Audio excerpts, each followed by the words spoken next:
Okay, so in this video, I'm gonna show you how you can change the shortcut image on your desktop to any image you want.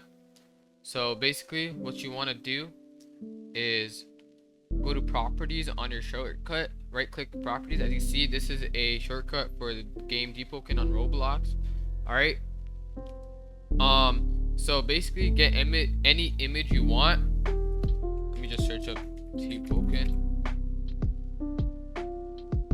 Let's say I want let's just say I want this image right here. No, actually let's not pick that image, just pick this image right here. Save it to your computer, then go to image, go to this website right here. All right, choose the image that you selected.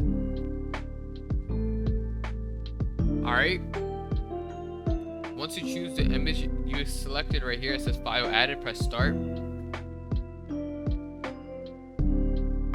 And then this file right here, once it's done, press download. Okay, now go back here, go to press change icon, press browse, go to where you saved your .ico file, and then click it and then press OK. And press apply, press OK. As you see, it is now the image of the shortcut has now been changed, and Deepoken launches when I press the shortcut. And yeah, that's what see it. I'll see you guys in another video. Bye.